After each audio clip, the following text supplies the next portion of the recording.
নমস্কার বন্ধুরা, আজ আমি আপনাদের আলু ফুলকপি দিয়ে রুই মাছের ঝোলের একটা রেসিপি করে দেখাবো। তার জন্য এখানে আমি একটা রুই মাছ থেকে কয়েক পিস রুই মাছ আর রুই মাছের মাথাটা নিয়ে নিয়েছি। এখন আমি এই রেসিপিটি কেমন করে করছি বন্ধুরা, রেসিপিটি দেখতে হলে একটা লাইক দিয়ে দেখতে থাকুন। প্রথমে আমি এই মাছগুলোর ভিতরে দিয়ে দেবো একটু লবণ,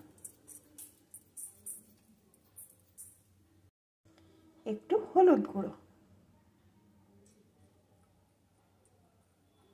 এখন সুন্দর করে আমি এই লবণ হলুদ দিয়ে মাছের পিসগুলোকে মাখিয়ে নেব। লবণ হলুদ দিয়ে মাছের পিসগুলো আমি সুন্দর করে এখানে মাখিয়ে নিয়েছি। রান্নার জন্যে এখানে আমি একটা ফুলকপিকেও সুন্দর করে কেটে ভালো করে ধুয়ে নিয়েছি। এখন এর ভিতরে দিয়ে দেবো একটু জল, একটু লবণ। এখন ফুলকপিটাকে আমি একটু ভাপ দিয়ে নেব। ফুলকপিগুলো আমি 2-3 মিনিট একটু ভাপ দিয়ে নিয়েছি। এখন আমি এটাকে গ্যাস থেকে নামিয়ে নেব। বন্ধুরা, এই ভাপ দেওয়ার ফলে ফুলকপির ভিতরে যদি কোনো পোকা থাকে তাহলে কিন্তু বেরিয়ে যাবে। এখন এই ফুলকপিগুলোকে আমি জল থেকে ভালো করে তুলে নেব। রান্নার জন্য এখানে আমি একটা কড়াইতে পরিমাণ মতো সর্ষের তেল দিয়ে দিয়েছি। তেলটা গরম হয়ে গেছে। এখন আমি লবণ হলুদ মাখানো মাছগুলোকে প্রথমে ভালো করে ভেজে নেব। প্রথমে আমি রুই মাছের মাথাটাকে দিয়ে দেবো, কারণ মাথাটাকে একটু ভালো করে না ভাজলে খেতে ভালো লাগবে না। মাথাটাকে সুন্দর করে আমি ভেজে নেব। মাছের মাথাটা আমি সুন্দর করে ভেজে নিয়েছি। এখন মাথাটা আমি তুলে নেব। এখন বাকি মাছগুলোকেও একইভাবে ভালো করে ভেজে নেব।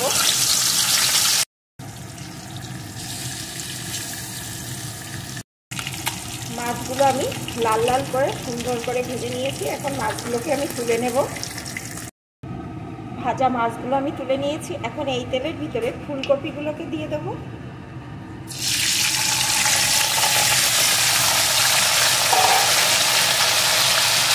এখন ফুলকপিগুলোকেও আমি সুন্দর করে ভেজে নেব। আর ফুলকপিগুলো কিন্তু ভাজার সময় এখানে আমি কোনো রকম লবণ হলুদ দেব না, কারণ ফুলকপি যখন আমি ভাপ দিয়েছি তখন কিন্তু একটু লবণ দিয়েছিলাম। ফুলকপিগুলোকে আমি সুন্দর করে ভেজে নিয়েছি। ফুলকপিগুলো এমনভাবে ভাজতে হবে বন্ধুরা যেন 70% ফুলকপিগুলো এই ভাজায় সিদ্ধ হয়ে যায়, তাহলেই কিন্তু ফুলকপির তরকারির টেস্টটা সুন্দর আসবে। এখন আমি ফুলকপিগুলোকে একটা পাত্রে নামিয়ে নেব। ফুলকপিগুলোকে তুলে নিয়েছি। এখন এই তেলের ভিতরে ফোড়নে দিয়ে দেবো একটা শুকনো লঙ্কা, একটু গোটা গরম মশলা, একটু গোটা জিরে। এখন এই ফোড়নগুলোকে সুন্দর করে ভেজে নেব। ফোড়নগুলো সুন্দর করে ভেজে নিয়েছি। এখন এর ভিতরে দিয়ে দেবো একটা পেঁয়াজ কুচি।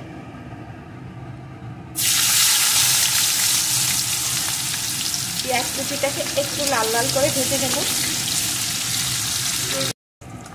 পেঁয়াজ কুচিটা একটু ভেজে নিয়ে এর ভিতরে দিয়ে দেবো একটা টুকরো করে কেটে রাখা আলু। এখন আলুটাকেও আমি একটু ভেজে নেব।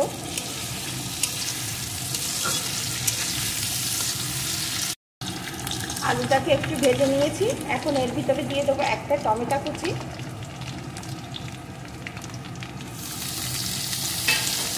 চারটে চেরা কাঁচা লঙ্কা। এখন এগুলোকেও একটু ভেজে নেব। এগুলোকে একটু ভেজে নিয়েছি। এখন এর ভিতরে দিয়ে দেব 2 চামচের 2 চামচ আদা জিরে বাটার পেস্ট, একটু লাল লঙ্কার গুঁড়ো, এতে কালারটা সুন্দর আসবে। পরিমাণ মতো হলুদ গুঁড়ো, স্বাদ মতো লবণ। এখন সুন্দর করে আমি বেশ কিছুক্ষণ কষিয়ে নেব। সব কিছু বেশ কিছুক্ষণ আমি কষিয়ে নিয়েছি। এখন এর ভিতরে দিয়ে দেবো একটু চিনি। যেহেতু টমেটো দেওয়া আছে তাই স্বাদের ব্যালেন্সটা থাকবে। এখন আরও 2-3 মিনিট আমি কষিয়ে নেব। আরও 2-3 মিনিট আমি কষিয়ে নিয়েছি। এখন এর ভিতরে ভেজে রাখা ফুলকপিগুলোকে দিয়ে দেবো।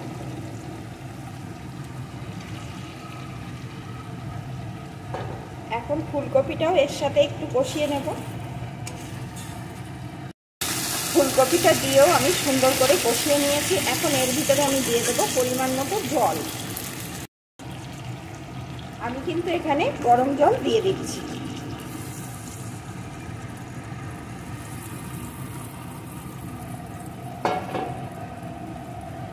এখন একটু নাড়িয়ে নিয়ে তরকারিটা ফুটে ওঠা অবধি অপেক্ষা করব। ঝোলটা কিন্তু এখানে আমার ভালো রকম ফুটে উঠেছে। এখন আমি প্রথমে রুই মাছের মাথাটাকে দিয়ে দেব। এবার আমি একে একে ভেজে রাখা মাছগুলোকেও দিয়ে দেব।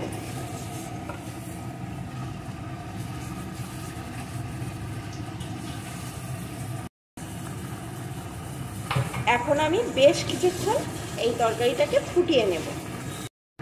বেশ কিছুক্ষণ ধরে আমি ফুটিয়ে নিয়েছি। এখানে কিন্তু ফুলকপি, আলু সব ভালো রকম সিদ্ধ হয়ে গেছে। এখন আমি উপর দিয়ে দেবো একটু গরম মশলার গুঁড়ো।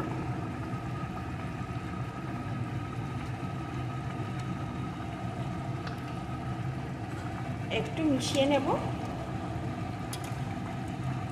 এখানে কিন্তু আমার রেডি হয়ে গেছে রুই মাছ দিয়ে আলু ফুলকপির তরকারি।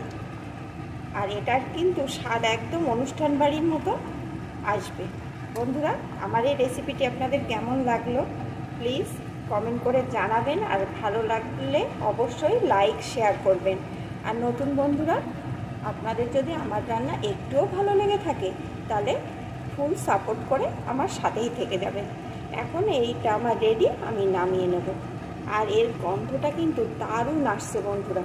আপনারা অবশ্যই এইভাবে একবার ট্রাই করে দেখবেন। দুর্দান্ত খেতে হয়। আর রান্নাটা কিন্তু একদমই সোজা আর খুবই কম মশলায় তৈরি হয়ে যায়।